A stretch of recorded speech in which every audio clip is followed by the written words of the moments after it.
Muy buenos días, mis queridos amigos y hermanos. Continuamos con el repaso de la lección de escuela sabática para hoy, jueves 5 de marzo de 2026, titulada Mandamientos de Hombre.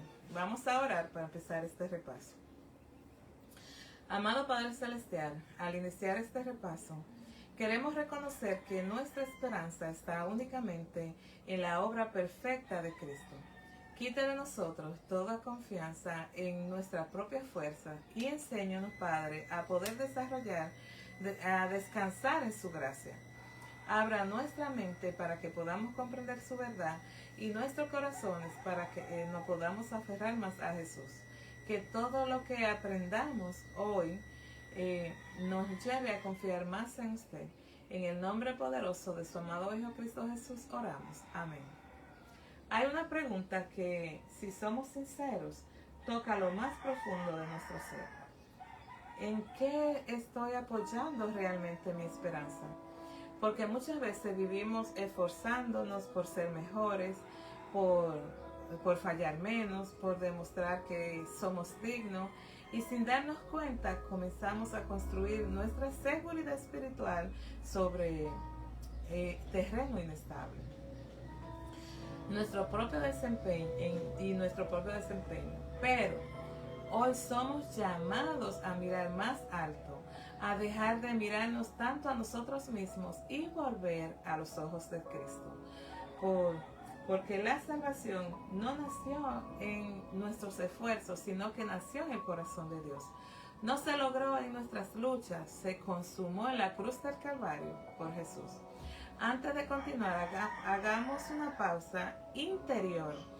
Dejemos que esta verdad pueda penetrar profundamente en nuestros corazones, porque no somos salvos por lo que nosotros hacemos, sino por lo que Él hizo ya por nosotros, por cada uno de nosotros. Que nuestro corazón descanse y finalmente en la obra perfecta de Jesús. El tema de hoy nos contrasta con una realidad que es muy delicada. Cuando las enseñanzas humanas comienzan a ocupar el lugar que solo le corresponde a Dios. La lectura bíblica de hoy está en Colosenses, capítulo 2, versículos 20 y 23. Aquí es donde Pablo nos advierte contra reglas y normas impuestas por personas que aparentaban ser espirituales, pero no tenían poder real para transformar corazones. ¿Qué estaba pasando aquí? Que algunos promovían reglas como no toques, no gustes, no manejes. Eran normas externas que daban apariencia de sanidad, pero que no producían verdadera transformación. Pablo explica que estas cosas son mandamientos y doctrinas de hombre, es decir, reglas humanas que no provienen directamente de la autoridad divina. ¿Cuál era el problema aquí? El problema no era la disciplina ni el orden. El problema era cuando las tradiciones humanas se colocan al nivel de la palabra de Dios. Se mide la espiritualidad solo por lo externo. Se piensa que la salvación depende de cumplir reglas humanas. Jesús mismo denunció esto cuando dijo que algunos invalidaban el mandamiento de Dios por seguir tradiciones humanas. ¿Qué enseñaba Pablo? Pablo enseñaba que la salvación no viene por reglas humanas. La transformación verdadera es interna. La apariencia de humanidad no reemplaza un corazón rendido. Las reglas externas no pueden vencer el pecado. Solo Cristo puede hacerlo. ¿Qué significa esto para nosotros? Significa que debemos tener cuidado de no convertir la fe en una lista de prohibiciones humanas. La vida cristiana no es legalismo ni libertinaje, sino que es una relación con Cristo que produce obediencia por amor. Recordemos que no todo lo que parece muy estricto viene de Dios. No todas tradiciones tienen autoridad divina. La Biblia es nuestra base. Cristo es el centro. Los mandamientos de hombres son reglas humanas que aparentan tener espiritualidad, pero no cambian nuestro corazón. La verdadera sanidad no nace de la presión externa, sino de tener una vida conectada con Jesús. La pregunta que nos hacemos es, ¿estoy viviendo guiada por la palabra de Dios o por las expectativas humanas? La pregunta que tenemos en nuestra lección dice, en Colosenses 2, de 20 a 23, ¿cómo entiende las exhortaciones de Pablo a la luz de los demás elementos tratados en el mismo capítulo? ¿Cómo entender las exhortaciones de Pablo a la luz de este capítulo? En todo el capítulo 2, Pablo insiste en una idea central. Cristo es suficiente. Ya había explicado que en Cristo tenemos plenitud, que nuestros pecados fueron perdonados en la cruz, que las leyes ceremoniales eran sombras que apuntaban hacia Él, hacia Cristo. No debemos dejar juzgarnos por práctica externa. Ahora, en los versículos del 20 al 23, Pablo dice algo más lógico. Si hemos muerto con Cristo, ¿por qué vivimos como si todavía estuviéramos sujetos a reglas humanas? La frase no toques, no gustes, no manejes representan normas externas que aparentaban santidad, pero no tenían poder para cambiar el corazón. El mensaje del capítulo es claro. La salvación no depende de rituales, no depende de tradiciones humanas, no depende de la severidad externa. Depende únicamente de nuestra unión con Cristo. Pablo no está promoviendo el libertinaje, sino que está enseñando que la verdadera transformación no viene de provisiones humanas, sino de haber muerto al pecado y vivir en Cristo. En la vida cristiana no es apariencia externa, es una experiencia externa con Jesús. En Colosenses 2, Pablo llama a las ceremonias judías rudimentos del mundo, es decir, elementos temporales que pertenecían al sistema terrenal. Estas ceremonias, como sacrificios, fiestas, ritos del templo, fueron dadas por Dios con un propósito. Apuntaban hacia Jesús, eran símbolos que anunciaban su obra redentora. Pero cuando Jesús murió, esas figuras cumplieron su función. El rasgamiento del velo del templo, podemos ver aquí en Mateo 7:51, mostró que el sistema ceremonial había llegado a su fin. Ya no era necesario porque la realidad que es Cristo había venido. ¿Qué significa esto? Significa que no necesitamos cargar con regulaciones ceremoniales, no pertenecemos a un sistema terrenal pasajero porque nuestra ciudadanía ahora está en el cielo. Esperamos un nuevo cielo y una nueva tierra. Podemos leer aquí 2 de Pedro capítulo 3 versículo 13. Volver a imponer estas ceremonias sería regresar a algo que ya se cumplió y cumplió su propósito. Un peligro que Pablo señalaba. Cuando se insiste en prácticas que ya no son exigencia divina, se convierten en cargas innecesarias, se puede caer en el orgullo espiritual.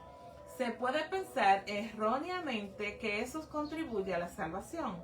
Además, a lo largo de la historia, algunos líderes han intentado interpretar la Biblia de manera autoritaria, ocupando el lugar que solo le corresponde al Espíritu Santo. Pero la verdad no nace de la autoridad humana, sino de Cristo mismo. Las ceremonias del Antiguo Testamento fueron dadas por Dios, pero eran temporales, cumplieron su misión en Cristo.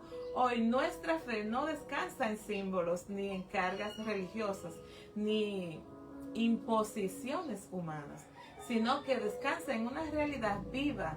Jesús es la fuente y el centro de toda la verdad. La otra pregunta nos dice, ¿cómo podemos asegurarnos de comprender que nuestro único fundamento para la salvación es la obra de Jesús, que Jesús realizó por nosotros? Su vida, su muerte y su resurrección llevadas a cabo fuera de nosotros y sin nuestra intervención. Y no en los cambios o transformaciones que Él produce en nuestras vidas. Esta es una pregunta fundamental, profundamente espiritual, porque el corazón humano siempre tiende a apoyarse en lo que puede ver o puede medir. La clave está en mantener clara la diferencia entre la base de nuestra salvación y los resultados de nuestra salvación. Recordar dónde ocurrió nuestra salvación. Nuestra salvación fue asegurada en la cruz y en la tumba vacía. La vida perfecta de Jesús, su muerte, su sustitutoria y su resurrección ocurrieron fuera de nosotros y antes de que hiciéramos cualquier cosa.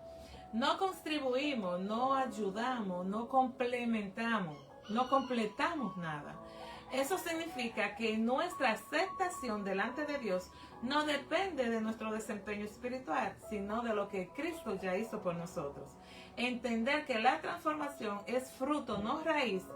Los cambios de nuestra vida son evidencia de que Cristo obra en nosotros, pero no son la causa de nuestra justificación, sino que la raíz es la gracia. El fruto es la transformación. Si nosotros confundimos el fruto con la raíz, terminamos confiándonos en nuestro progreso espiritual para sentirnos seguros. Debemos volver constantemente al Evangelio. Cada vez que sentimos que Dios me acepta porque estoy mejorando, debemos recordar que Dios me acepta por Cristo. ¿Y por qué me acepta? Él me transforma. El orden es importante. La práctica de una dependencia diaria. Cuando nosotros fallamos, no perdemos la salvación porque nuestra esperanza no estaba en nuestros rendimientos. Y cuando avanzamos espiritualmente, no nos gloriamos porque sabemos que es la obra del Espíritu Santo. Nuestro fundamento no es lo que Cristo está haciendo en nosotros, sino lo que Él ya hizo por nosotros. La cruz es la base, la transformación es el resultado. Y mientras mantengamos los ojos en Cristo, no es nuestro desempeño. Nuestra fe permanecerá firme, humilde y llena de gratitud. Mis queridas familias en Cristo, si hoy tuviéramos que representarnos delante de Dios, ¿en qué confiaríamos? ¿En tu fidelidad o en la fidelidad de Cristo? ¿En tus avances espirituales o en el sacrificio de Cristo? La verdad que sostiene nuestra esperanza es esta. Nuestra salvación no descansa en lo que nosotros sentimos, ni en lo que logramos, ni siquiera en cuánto hemos cambiado, sino que descansa en una obra terminada, en una cruz real, en una tumba vacía. Eso nos libera del orgullo cuando nosotros creemos estar bien y nos rescata de la desesperación cuando sentimos que fallamos. Hoy el llamado es claro y personal. Deja de mirarte tanto a ti mismo. Deja de medir tu fidelidad por tu rendimiento espiritual. Mira a Cristo, aférrate a Él, confía plenamente en lo que Él ya hizo por ti. Y desde esa profundidad, no desde el miedo, vive transformado. Que podamos salir de aquí con una fe más humilde, más firme y más agradecida. Que nuestros corazones puedan reposar en su gracia y que nuestra vida pueda reflejar no el esfuerzo por ganar el cielo, sino la alegría de saber que ya fuimos aceptados en Cristo. Amén. Así es, mis queridos. Que esta verdad no solo la podamos entender con nuestra mente, sino que la abracemos en nuestros corazones, porque no estamos caminando tratando de ganar el favor de Dios. Caminamos porque ya fuimos alcanzados por su gracia. Que hoy, por cada uno de nosotros, podamos vivir con esa seguridad, firme, pero humilde, confiados, pero dependientes, agradecidos, pero decididos a reflejar a Cristo. Sigamos adelante, descansando en su obra perfecta y permitiendo que esta certeza pueda transformar cada paso que demos. Amén. Que Dios nos bendiga. Vamos a orar para terminar este repaso. Señor amado, le damos gracias. Gracias porque hoy descansamos en su obra perfecta. Gracias por nuestra salvación, porque nuestra salvación no depende de nosotros, sino de lo que Cristo ya hizo por amor a nosotros. Ayúdenos a poder vivir confiados plenamente en esa gracia y no en nuestra propia fuerza. Si algunos han estado luchando con culpas, que el orgullo, la inseguridad espiritual, hoy lo ponemos en sus manos. Enséñenos a mirar siempre a la cruz como nuestro único fundamento. Bendiga este día, cada decisión, cada palabra, cada tarea que realicemos. Que todo lo que hagamos pueda reflejar gratitud por su salvación y confianza en su poder. Salimos de aquí firme en usted. En el nombre poderoso de su amado Hijo Cristo Jesús oramos. Amén y amén. Muy bien, mis queridos, no se olviden que nuestra cita continúa siendo mañana. Vea el repaso de hoy, pero regrese mañana. Que pasen un feliz día. Dios me los bendiga. Hasta mañana.